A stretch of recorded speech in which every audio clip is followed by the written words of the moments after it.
ಅಮರಾವತಿ ಬಗ್ಗೆ ತುಂಬ ಸ್ಪಷ್ಟವಾಗಿ ಹೈಕೋರ್ಟ್ ಸ್ಟೇ ಕೊಟ್ಟಿದೆ. ಎರಡನೇದು ಈ CEC ಏನು ಬರ್ತಾ ಇದೆ, ಸುಪ್ರೀಂ ಕೋರ್ಟ್ ಇವರಿಗೆ ನೋಟಿಫಿಕೇಶನ್ ಕೂಡ ಮಾಡಿಲ್ಲ.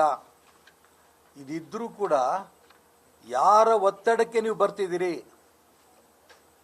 ಇದು ತುಂಬ ಪ್ರಮುಖವಾದ ಪ್ರಶ್ನೆ. ಕಂಟೆಂಪ್ಟ್ ಆಗುತ್ತೆ ನೀವು ಬರೋದೇ ಪ್ರಶ್ನೆ, ಇಲ್ಲಿ ಬರೋದೇ ತಪ್ಪು. ನೀವು ನಾಳೆ ದಿನ ಅವ್ರೇನು ಶಿವಮೊಗ್ಗಕ್ಕೆ ಬರ್ತಾ ಇದ್ದಾರೆ, ನಾವು ಈ ಕಾರ್ಗಲ್ಲಿ ಬರ್ತಾರೆ ಅಂತ ಮುಂಚೆ ಸುದ್ದಿ ಇತ್ತು, ಕೊನೆಗೆ ಶಿವಮೊಗ್ಗಕ್ಕೆ ಬರ್ತಾರೆ ಅಂತ ನಾವು ಸುದ್ದಿ ತೊಗೊಂಡಿದ್ದೀವಿ. ಅವ್ರದ್ದು ಅಪಾಯಿಂಟ್ಮೆಂಟ್ ಕೂಡ ತೊಗೊಂಡಿದ್ವಿ. ನಾಳೆ ನೇರವಾಗಿ ಕೇಳ್ತೀವಿ ನಾವು ಅವರಿಗೆ, ನೀವು ಬರ್ತಾ ಇರೋದೇ ಇಲ್ಲಿಗಲ್, ಕಂಟೆಂಪ್ಟ್ ಆಗುತ್ತೆ, ಯಾವ ಗ್ರೌಂಡಲ್ಲಿ ಬರ್ತಾ ಇದ್ದೀರಿ? ಸುಪ್ರೀಂ ಕೋರ್ಟ್ ಏನಾದರೂ ಕೂಡ ಈ CEC ನೀವು ಬರೋದಕ್ಕೆ ನಿಮಗೆ ಪರ್ಮಿಷನ್ ಕೊಟ್ಟಿದೆಯಾ, ನೋಟಿಫಿಕೇಶನ್ ಆಗಿದೆಯಾ? ಯಾವ ಕಾರಣಕ್ಕೂ ಎರಡೂ ಪ್ರಾಜೆಕ್ಟ್ ಆಗಕ್ಕೆ ನಾವು ಬಿಡಲ್ಲ. ಇದು ತುಂಬ ಸ್ಪಷ್ಟ. ಇಡೀ ಜಿಲ್ಲೆನಲ್ಲಿ ಇದಕ್ಕೆ ಇವ್ರು ಹೇಳೋರು ಕೇಳೋರು ಇಲ್ವೇನೋ ಅನ್ನಂಗೆ ಆಗೋಗಿದೆ. ಎಕ್ಸ್ಪರ್ಟ್ ಕಮಿಟಿ ಈಗಾಗಲೇ ಕೌಲ್ ಅವರು ಕೊಟ್ಟಂಥ ರಿಪೋರ್ಟು ಯಾವ ಕಾರಣಕ್ಕೂ ಇದು ಬೇಡ ಅಂತ ಕೊಟ್ಟಾದ್ಮೇಲೆ CECನವರು ಯಾರು ಒಪ್ಪಿಗೆ ಅಂತ ಇಲ್ಲಿ ಬರ್ತಿದ್ದೀರಿ ನೀವು ಇಲ್ಲಿಗೆ? ಅವ್ರು ಕೊಟ್ಟಿರೋಂಥ ರಿಪೋರ್ಟ್ ನೀವು ನೋಡಿಲ್ವಾ? ಓದಕ್ಕೆ ಬರಲ್ಲ ನಿಮಗೆ? ಅನಕ್ಷರಸ್ತರ ನೀವು? ಶಿವಮೊಗ್ಗ ಜಿಲ್ಲೆಯಲ್ಲಿ ಹೇಳೋರು ಕೇಳೋರು ಇದ್ದಾರೆ. ಹಾಗಾಗಿ ಶಿವಮೊಗ್ಗ ಜಿಲ್ಲೆ ಜನ ಯಾವ ಕಾರಣಕ್ಕೂ ಎರಡು ಯೋಜನೆ ಆಗೋದಕ್ಕೆ ಬಿಡಲ್ಲ. ನಾಳೆ ಹೋಗಿ ಅವ್ರ ಸ್ಪಷ್ಟ ಮಾಡ್ತೀವಿ. ಹೈಕೋರ್ಟಿನ ಜಡ್ಜ್ಮೆಂಟನ್ನ ಏನು ಇಂಟ್ರಿಮೆಂಟ್ ಆರ್ಡರ್ ಕೊಟ್ಟಿದ್ದಾರೆ ಅದು ನೋಡಿದ್ದೀರಾ? ಸ್ಟೇ ಕೊಟ್ಟಿದ್ದು ನೋಡಿದ್ದೀರಾ? ಕಂಟೆಂಪ್ಟ್ ಆಗಲ್ವಾ?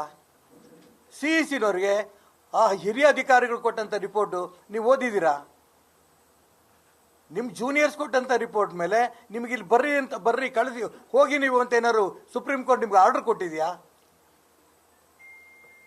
ಶಿವಮೊಗ್ಗ ಜಿಲ್ಲೆನ ಜನನ ಇಷ್ಟು ಹಗುರವಾಗಿ ತಗೋಬೇಡಿ. ಈ ಎಚ್ಚರಿಕೆ ನಾನು ಕೊಡಕ್ಕೆ ಇಷ್ಟಪಡ್ತೇನೆ. ಸುಪ್ರೀಂ ಕೋರ್ಟ್ ಅಂಡರೇ ಬರುತ್ತೆ.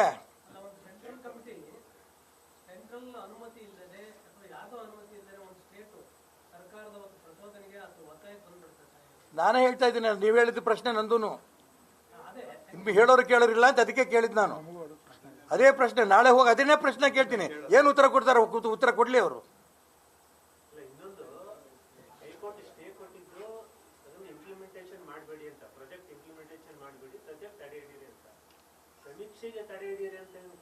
ಅಲ್ಲ, 75,000 ಅರ್ಜಿ ಕೊಟ್ಟಿರ್ಬೇಕಾದ್ರೆ ದನ ಕಾಯ್ತಾರ ಅವ್ರು? ನಾವು ಸಮೀಕ್ಷೆ ರಿಪೋರ್ಟ್ ಏನ್ ಬಂದಿದೆ ಈಗಾಗ್ಲೇ, ಆ ರಿಪೋರ್ಟ್ ಈಗ ನಿಮ್ ವಿರುದ್ಧ ಬಂದಿದೆ ಅನ್ನೋದಕ್ಕೋಸ್ಕರ ಯಾರು ಒತ್ತಡಕ್ಕೆ ನೀವು ಬರ್ತಾ ಇದ್ರಿ ಇಲ್ಲಿ? ಅದನ್ನೇ ನಾನು ನಾಳೆ ನಾವೆಲ್ಲರೂ ಹೋಗಿ ನಾಳೆ ಅದೇ ಪ್ರಶ್ನೆ ಕೇಳ್ತೀವಿ. ಬಿಡಲ್ಲ. ಈ ಯೋಜನೆ ಅಂತೂ, ಈ ಎರಡು ಯೋಜನೆ ವರಾಹಿದಿರ್ಬೋದು, ಶರಾವತಿದಿರ್ಬೋದು, ಎರಡೂ ಆಗೋದಕ್ಕೆ ಯಾವುದೇ ಕಾರಣಕ್ಕೂ ಬಿಡಲ್ಲ.